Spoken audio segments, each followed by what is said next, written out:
very nice. Now, let's be honest. Was that a mandate for my programs or just a personal victory? You sound in a good mood tonight. I thank you for coming. I have some bad news. For the 12 people in our audience who gave their cars to the guy outside, we do not have valet parking. Your cars by now are in some chop shop in Escondido.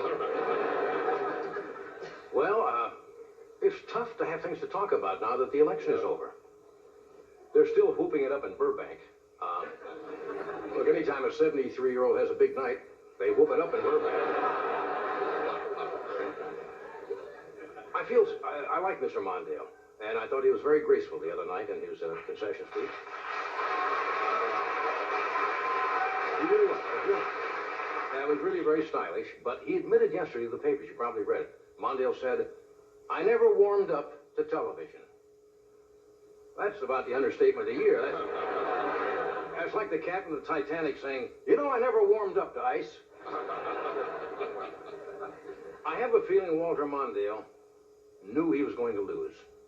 You know, you don't get a hotel room in the Virgin Islands this time of the year without making advance reservations, so maybe he knows. You know, Mondale didn't even win the minority vote. True. I was in Kmart the other day.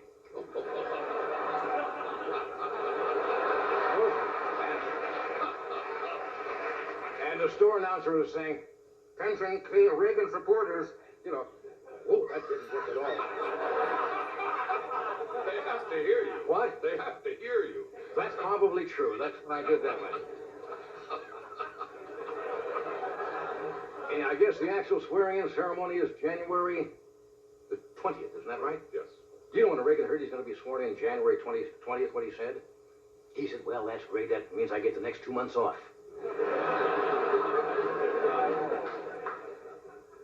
Anyway, Reagan is now what they call a lame duck president. Where did that come from? Does anybody know where that term came from? Why they call it a lame duck president? He can't run again. Actually, lame duck president means you, starting in January, Ronnie will be busy working on his book, on his library, and hosting Saturday Night Live.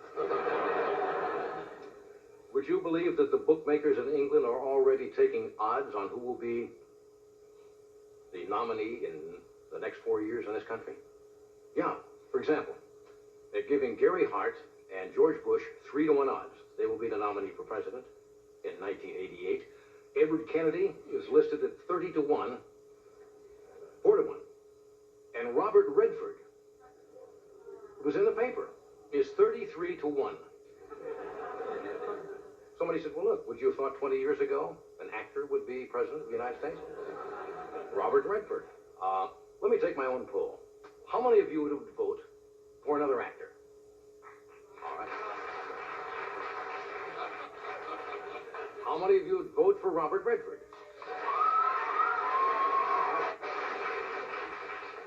How many of you would vote for Joan Collins so we can enjoy it while they're doing it to us?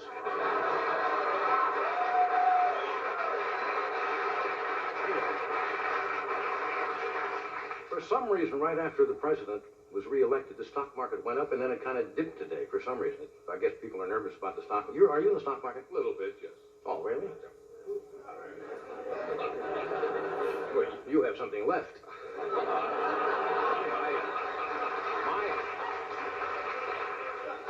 I'm not in the stock market. I have a financial wizard, bombastic Pushkin, who takes care of all. Pushkin has put me into some of the wisest investments. Man is a genius. I invested in the Howard Jarvis Charm Schools. I have the exclusive distribution to cellular car telephones on Pitcairn Island. Hardly anybody lives there, you see. In show business, Pushkin has got me into some pretty shrewd things. I do rock videos for Mr. Rogers. And I represent Arnold Schwarzenegger for radio only. But here's some interesting news. You know when they said some months ago that they were looking for teachers or somebody else outside of professional astronauts going to go into space? Did you read today that Senator Jake Garn of Utah has been invited by NASA to ride in the space shuttle? Not a bad idea. He'll be the first politician in space since, I guess, Jerry Brown.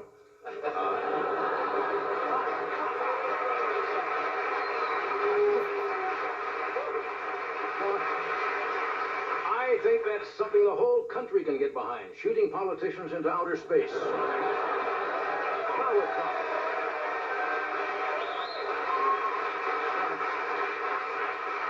I was just thinking, that space shuttle orbits about, what, 130 miles above the Earth? I was just wondering, when Senator Garn gets up there and looks out at the U.S., will the country be all blue except the District of Columbia? And Minnesota? I understand when he takes his first spacewalk, NASA's going to call and talk about next year's appropriations.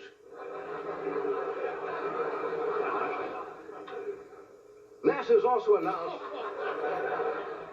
other congressmen, other politicians may go too. But Tip O'Neill, however, is going to have to wait till the first nuclear booster rocket.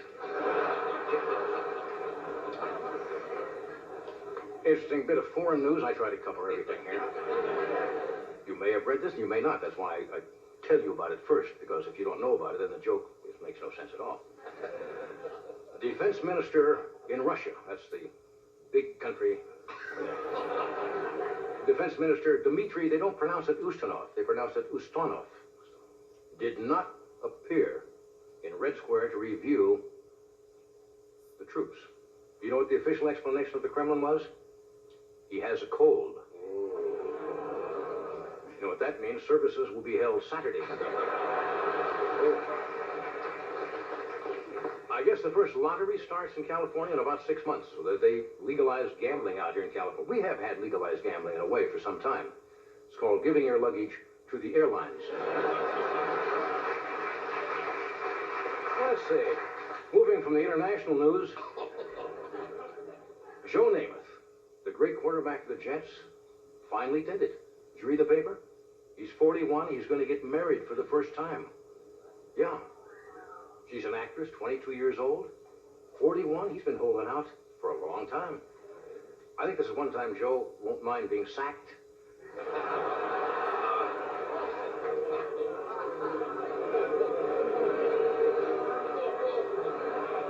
Face mask.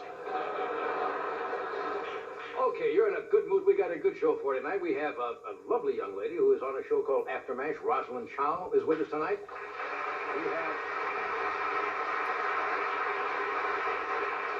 great singing group, the King Singers are with us tonight. And if you have a garden or are interested in gardening, how many of you are interested in gardening?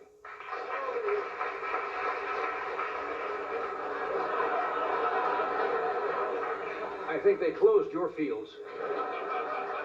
Thalassa Crusoe, the guru of the garden, is with us tonight. So stay where you are and good.